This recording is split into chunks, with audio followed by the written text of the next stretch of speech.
Vamos à palavra do Senhor? Ela se encontra no livro de Efésios, na carta aos Efésios, capítulo 2, versículo 8. Porque pela graça sois salvos por meio da fé, e isso não vem de vós, é dom de Deus.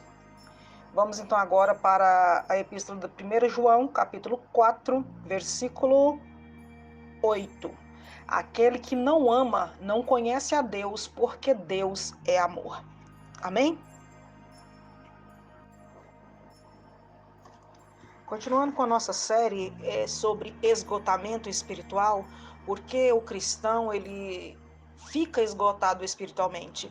Na primeira mensagem nós falamos sobre a morte na panela. O que vem a ser a morte na panela? Nós estamos nos alimentando de pequenas porções das escrituras ou alimentando de forma equivocada por não ter conhecimento das escrituras, daquilo que trazem para nós. E muitas vezes não é verdade, só a verdade liberta. Na segunda mensagem nós falamos da religiosidade, do legalismo e da falsa religião. Ou seja, o estar dentro de uma igreja praticando rituais religiosos e não se preocupando com uma relação humana, se preocupando mais com os ritos, se preocupando mais com frequentar uma igreja, com realizar uma festa, muito mais do que a verdadeira obra de Deus, que é cuidar dos órfãos, da viúva, dos necessitados e não nos deixarmos nos corromper pelo mal. Ou seja, tudo isso acontece quando nós não conhecemos a palavra de Deus e a colocamos em prática.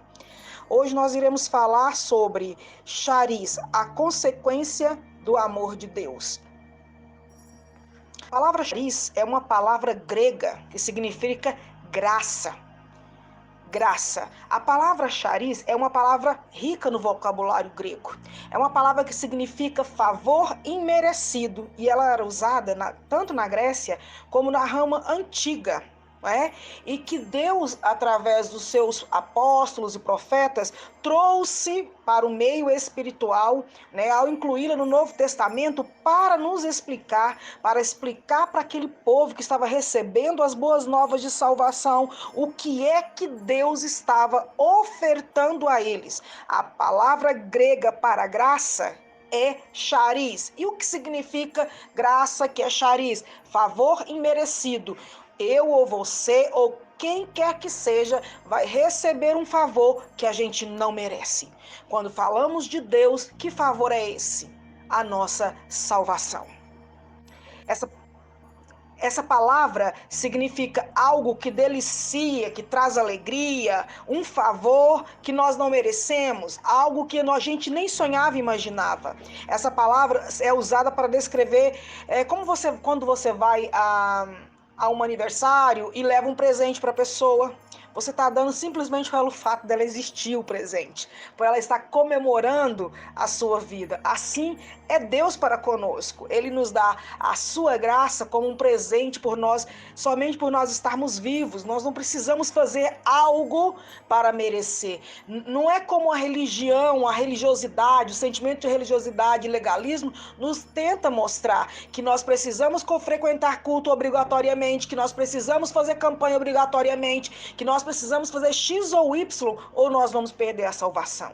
Isso não vem de Deus, isso não é o que está ensinando nas Escrituras. A salvação, ela é de graça. O processo de libertação da nossa vida, para que nós possamos crescer espiritualmente e podemos usufruir das bênçãos do Senhor, que enriquece e não acrescenta dores, é outra coisa.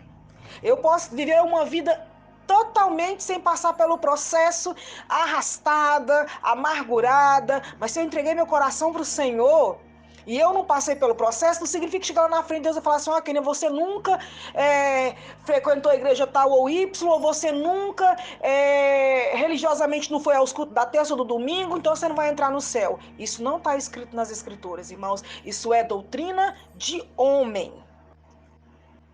Para os irmãos daquela época, a palavra graça, ela exprimia para eles o desejo de que a vida de cada um se enchesse de boas coisas, de beleza, de alegria, de favor de Deus. De modo semelhante, irmão, é o que Deus faz conosco. né? De modo semelhante, é o que nós deveríamos fazer também, abraçar o que Deus nos deu e oferecer para o outro também de forma o quê? De graça. E lembrando, quando eu falo da graça de Deus, que vem da palavra grega charis, eu não estou dizendo que a graça não teve um valor preço, ninguém não teve um preço pago. Ela teve um preço pago. Quem pagou o preço foi Jesus.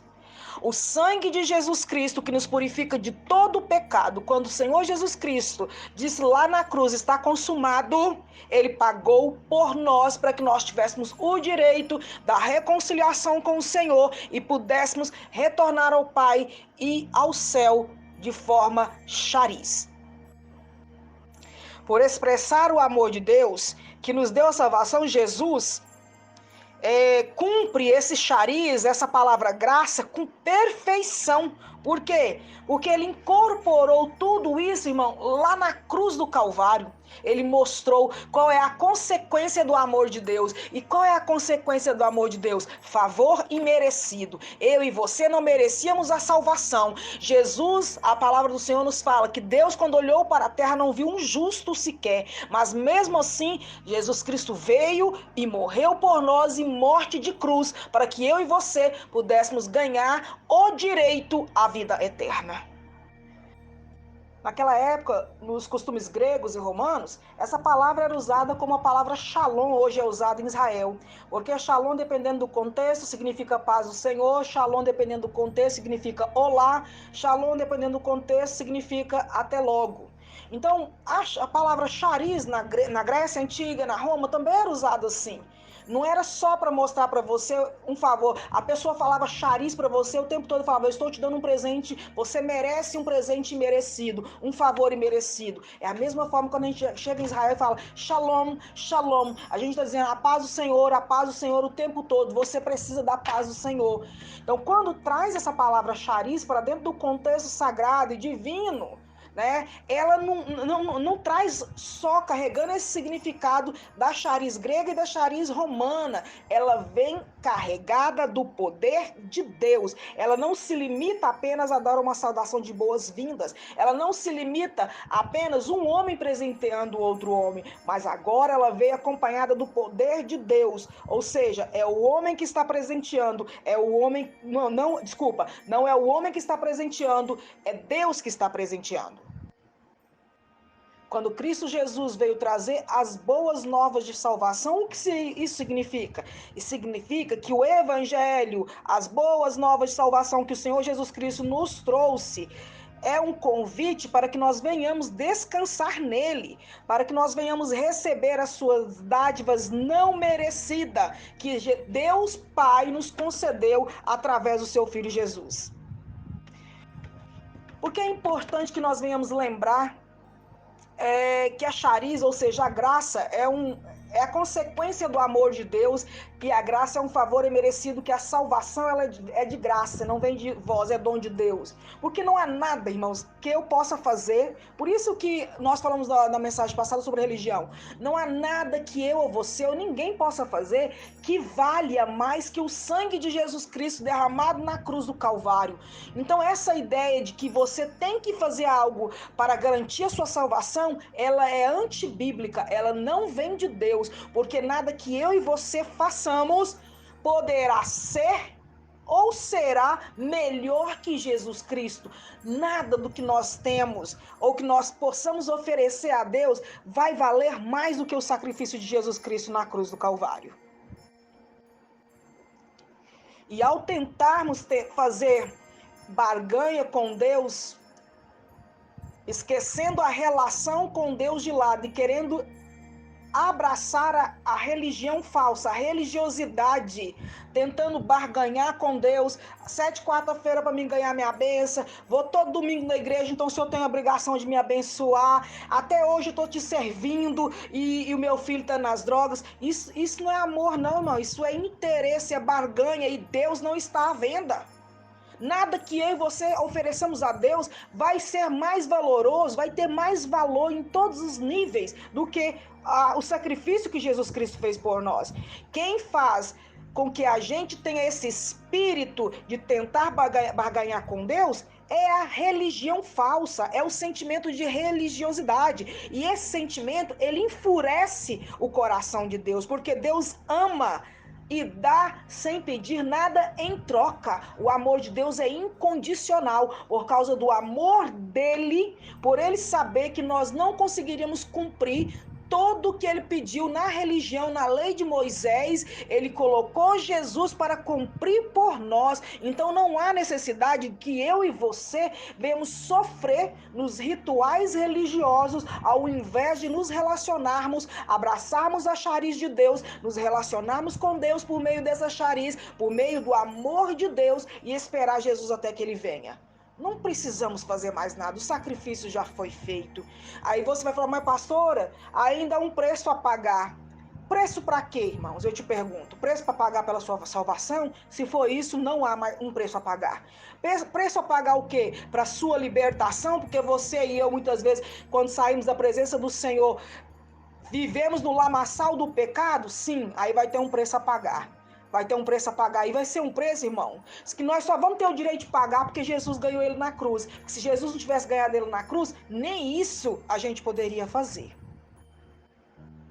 Da onde vem a ideia da religiosidade, de que eu tenho que barganhar com Deus, eu tenho que não posso deixar de frequentar a escola bíblica dominical, os cultos, não posso deixar de estar na festividade, eu tenho que ir até doente.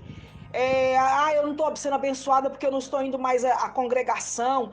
Isso, irmão, vem da mente carnal do homem, não vem de Deus. Vem da mente carnal do homem, que insiste que um homem ganha a aceitação de Deus mediante merecimento. E isso, irmão, é pecado. Por quê? Porque nós estamos negando a graça de Deus. Lá em Efésios, no capítulo que nós acabamos de ler aqui, que é o capítulo 2, no versículo 8, fala que a salvação, ela é de graça. Vamos ler novamente o versículo.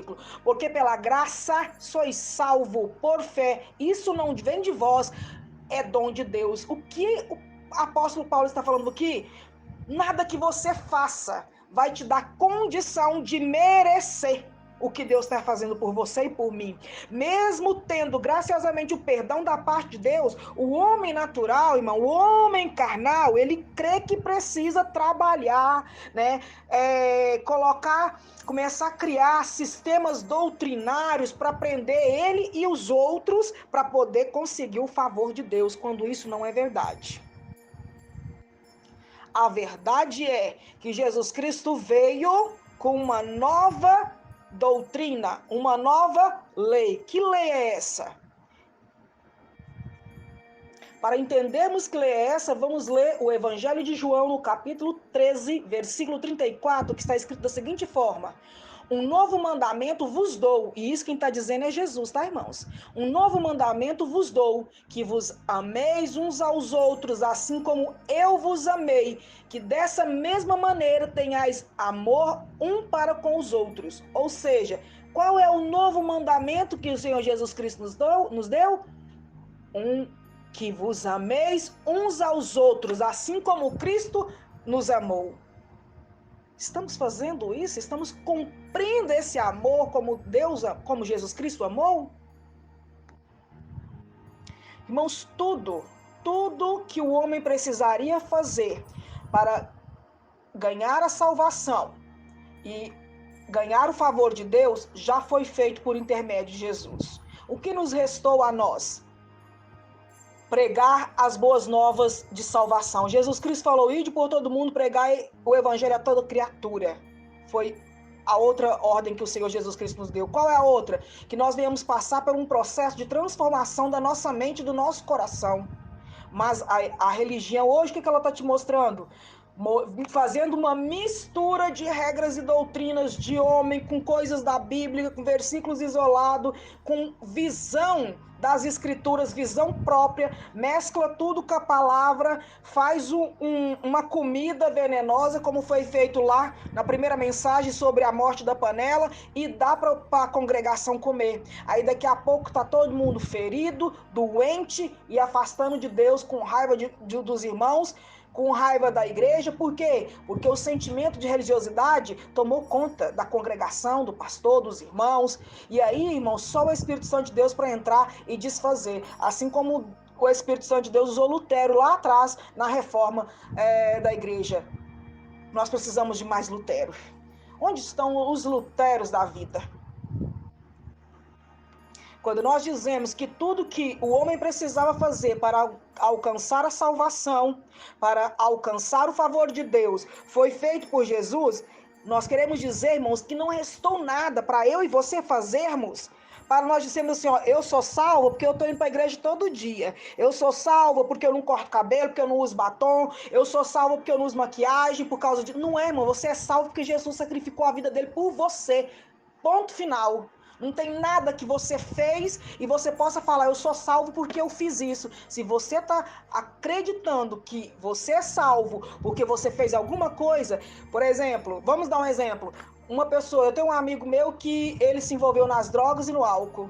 Quando ele para de beber, ele fala assim, eu sou salvo porque eu consegui parar de beber. Daqui a pouco, quando ele volta a beber, porque ele não venceu o vício, e é quando a gente fala que nós precisamos passar para o processo de libertação, é sobre isso que nós estamos falando, ele bebe, ele se sente acusado, se sente culpado, aí já não se sente mais salvo. Como se Deus fosse como eu e você. A Bíblia fala que Deus não é como o homem, que volta atrás naquilo que ele falou.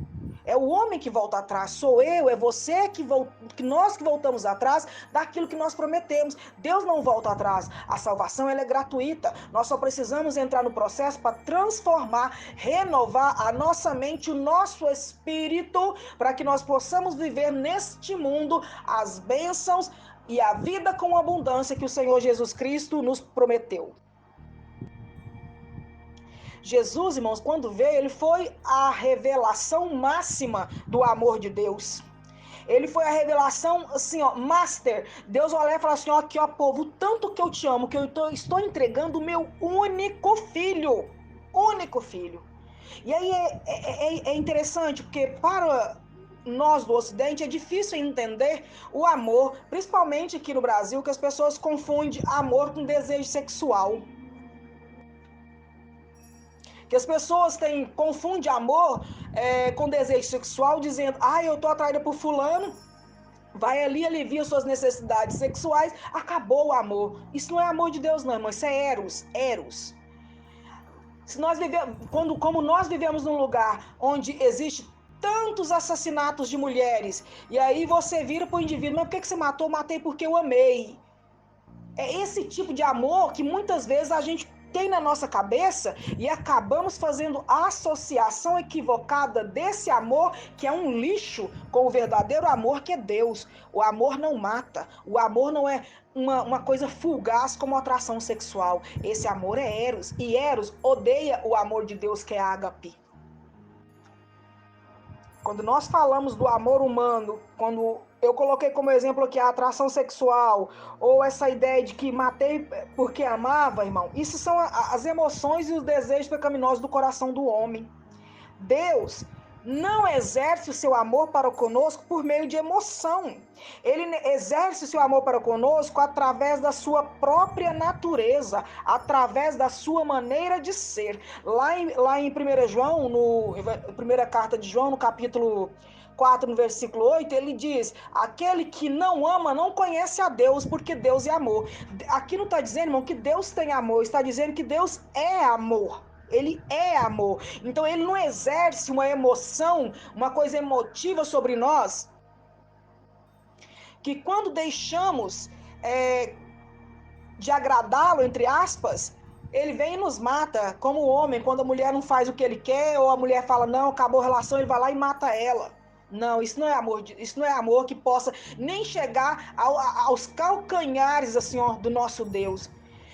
Não é o amor que você olha para o outro, depois de você ter aliviado as suas necessidades fisiológicas, e depois você pensa assim, acabou. Isso não é amor de Deus, irmão. O amor de Deus não é baseado em emoção. O amor de Deus é baseado em quem Deus é. É na decisão de existir para a pessoa, de existir para o bem da sua criação. Esse é o amor de Deus, o amor ágape, o amor que não trai, o amor que não mata, o amor que não exclui ninguém. Não adianta você falar, ai, Deus me livre daquela pessoa porque é um homossexual, Deus me livre daquela pessoa porque é uma prostituta. Você, irmão, que é preconceituoso, e como diz aqui na carta do 1 João, você não ama a pessoa porque você não conhece Deus, porque Deus é amor. Deus pode não gostar, se entristecer de muitos pecados que eu e você cometemos, tá? Como qualquer outra pessoa, mas Deus continua sendo amor, ele não mudou. Então não ponha na boca de Deus as suas emoções, as minhas emoções sujas, fúteis, desgastadas e inúteis para a humanidade. Se nosso amor fosse bom, se nosso amor fosse verdadeiro, não precisaria de Jesus Cristo ter voltado para morrer na cruz. Não precisaria. Por quê? Porque você que está aí se dando luxo de julgar o pecado do outro, se sacrificaria por todos, não é verdade? Será mesmo, irmão? Com certeza não. Porque se aponta o dedo pro outro, para julgar o outro, que o outro tá passando mal porque tá em pecado, deixa pra lá, o outro tá na prostituição, deixa pra lá, o outro é gay, tá endemoniado, deixa pra lá. Isso não é amor de Deus, não. O amor de Deus, como nós lemos aqui, o amor de Deus, ele não exclui. O amor de Deus é um amor que inclui. O homem, se quiser se afastar de Deus, é um problema dele, mas Deus não se afasta do homem. Você vai falar, pelo amor de Deus, pastora, Deus é santo. Por isso mesmo, é porque Deus é santo que ele é fiel para cumprir aquilo que ele prometeu. E ele diz que não se afasta. Ele fala o seguinte, pode uma mãe se esquecer do filho que ama, mas eu, todavia, não esquecerei de você. O amor de Deus é aquele que nos ensina o que está escrito no Evangelho de Mateus, no capítulo 5, no versículo 44 e 45. Amai os vossos inimigos, orai por aqueles que vos perseguem, para que sejais filhos do vosso Pai que estás no céu. Ele faz que o seu sol levante sobre os maus e os bons, e envia chuva sobre justos e injustos. É desse tipo de amor aqui que nós estamos falando. É esse tipo de amor aqui, que não consegue não amar, deixar de amar até mesmo o seu inimigo. Tanto ama que amou a mim e a você, porque ele não tinha motivo algum para enviar o seu único filho para morrer por mim e por você. Por quê? Porque nós estávamos perdidos nos desejos da nossa carne, nós estávamos perdidos no lamaçal do pecado. Mas mesmo assim, o amor de Deus, que graças a Deus, glorificado seja Deus, não está envolto a emoção, não chega perto do sentimento humano, porque ele é Deus, ele agarrou a sua essência e veio nos resgatar por amor, porque nós somos o sonho de Deus, que Deus se tornou vivo nessa terra. Não estamos aqui para ocupar um espaço no mundo. Estamos aqui porque Deus sonhou conosco. E quando Ele sonhou conosco, Ele sonhou com uma função, um propósito para cada um de nós. E Ele fez isso tudo por meio do seu amor, por meio de quem Ele é. Porque Ele é Deus, Ele é maravilhoso. E é por isso que a graça dEle, a chariz dEle, vem com todo o poder e autoridade, que nos dá total liberdade para servirmos a Ele sem precisarmos de rituais religiosos, sem precisarmos nos sacrificar no altar das doutrinas humanas que está esparramada nas igrejas deste mundo. A religião mais pura, a única, a verdadeira nesse mundo, a que nasceu no Monte Sinai mediante Moisés, dizia: amarás o teu próximo como a ti mesmo. Embora todos os rituais que foi dado a Moisés lá no Monte Sinai, a primeira coisa estava dizendo que amarás o teu próximo como a ti mesmo. Quando Jesus Cristo veio, ele cumpriu todas as demais e deixou somente essa para você e para mim cumprir: amarás o teu próximo como a ti mesmo. No Evangelho de Mateus, no capítulo 7, no versículo 12, fala: aquilo que você deseja para você, se você desejar para o outro, você já cumpriu toda a lei e os profetas. Por quê? Porque ninguém em sã consciência é capaz de se prejudicar a si mesmo. A menos que ele tenha algum transtorno mental, né? E esse transtorno mental não pode ser psicopatia, sociopatia, narcisismo, não pode. Por quê? Porque essas pessoas que têm esse tipo de transtorno, elas jamais são capazes nem de tentar suicídio. Só para você ter uma ideia, elas não são capazes de fazer mal para elas mesmas. Então, Quando Deus fala, ama o teu próximo como a ti mesmo, é porque ele sabe que você jamais se julgaria e se mandaria no inferno, não. Muito pelo contrário. Existem muitos cristãos narcisistas, egoístas, orgulhosos da sua salvação, que olham pelo espelho e acreditam que a salvação, que o amor de Deus foi derramado somente sobre ele e sobre a sua casa, que o resto do mundo vai receber o quê? O fogo eterno. Irmãos, que o Senhor Jesus Cristo, se você pensa assim, leve a sua mente e seu coração cativos à palavra dele e não ao sistema doutrinário que você anda vivendo. Eu sei, é complicado para nós sermos seres humanos, que somos tão egoístas, tão cheios de pequenezes, entender em palavras o que é o ágape de Deus. Vamos lá então para a vida do profeta Oséias. Deus exemplificou o seu amor na vida do profeta Oséias. Porque o profeta, irmãos, ele não tem somente a função de profetizar ao povo, ele tem a função de tipificar o próprio Deus em suas atitudes para com o povo. Então Deus convocou Oséias e mandou ele casar com Gomer, uma mulher que tinha ideias fúteis, que não tinha uma integridade fixa no caráter daquilo que Deus deseja. Oséias casa com ela e ela começa a atrair a Oséias, ela adultera. Não só satisfeita com o adultério, ela começa a se prostituir nas ruas de Israel. Isso não é uma alegoria, isso é um fato. Ela largou o profeta Oséias, um homem de Deus, e foi para as ruas de Israel se prostituir. E todo mundo vendo aquilo, um homem de Deus casado com uma mulher prostituta. Imagina o que Oséias não ouviu, as piadinhas que ele escutou de toda aquela nação, sendo ele homem de Deus e não ter largado daquela prostituta. Não satisfeito com isso, Deus vai lá e fala para Oséias, vai lá e busca ela da prostituição e traga ela de volta para sua casa e receba ela como sua esposa. Oséias faz isso. Ela continuou traindo, Oséias voltou para a prostituição. Somente na prostituição não estava bom. Ela caiu tanto, moralmente falando, que um dos seus cafetões, uma das pessoas que oferecia ela como prostituta, decidiu vendê-la como escrava. E Deus falou para Oséias, vai lá e compra a sua esposa. Ela se prostituiu, ela se vendeu, ela largou você, um homem sério, um homem íntegro, um homem segundo o meu coração, mas você vai lá e vai retirar e vai comprar ela. Oséias obedeceu, foi lá e comprou a sua esposa. Comprou a prostituta e trouxe de volta para casa. Consegue entender o que Deus quis dizer para a nação de Israel e o que Deus quer dizer para mim e para você nesse momento, meus amados? A esposa somos nós. Oséias tipifica Deus. A gente trai Deus o tempo inteiro. E você não vê Deus falando assim, a minha esposa adulterou e nas escrituras está escrito que eu tenho permissão para me divorciar. E Deus divorciou de nós, sua esposa? Foi isso que Deus fez, irmão? Foi divórcio? Não foi, não.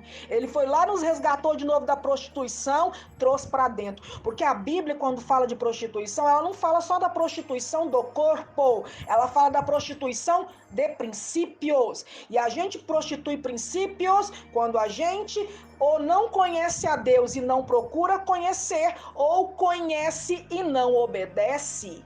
Entende, irmãos? Então, mais uma vez, essa esposa prostitui e estava sendo vendida como escrava. Não era o que estava acontecendo conosco, irmão? Escravos do pecado? Vendidos por Satanás? O que Deus fez? Enviou Jesus e falou, vai lá e compra essa esposa por um preço alto. Foi isso que Jesus Cristo fez conosco. É isso que os maridos de hoje têm que oferecer para as esposas quando exige dela submissão, que ele não oferece na prática. É isso que nós devemos oferecer para os irmãos, misericórdia, irmão. Olhar pelo pecado do outro e tomar, como diz um ditado feio, mas eu vou proferir para você entender, botar nossa barba de molho, porque hoje pode ser ele, amanhã pode ser eu ou você. Enquanto estivermos no mundo, somos sujeitos ao pecado. Nessa história, tipificando a relação de Deus com a sua esposa, a igreja, através da vida de Oséias e da sua esposa Gomer, o que Deus está nos mostrando? Ele não exigiu nenhuma condição, a Oséias não exigiu nenhuma condição para Gomer para trazê-la de casa, assim como Deus não exigiu nenhuma condição para mim e para você para enviar Jesus. Ele enviou de graça, de graça. E depois que ele enviou de graça, depois Jesus falou: ame o teu próximo como a ti mesmo. Depois, nós não tivemos que oferecer nada em troca disso. Quando nós acreditamos que precisamos oferecer para Deus algo em troca, nós entramos na queda, assim como aqueles fariseus, tá? E a nossa vida espiritual começa a ser queimada. Assim como a morte que penetrou na panela, lá no alimento de Eliseu, como a morte penetrou na panela lá com os alunos de Eliseu, que alimentou o espírito daqueles alunos, o corpo daqueles alunos com comida venenosa, assim os ensinamentos, as doutrinas que estão sendo pregadas dentro da congregação hoje, baseado na religião e nas doutrinas dos homens, têm oferecido veneno espiritual para a multidão. E essa multidão, se não morrer, ficará esgotada espiritualmente.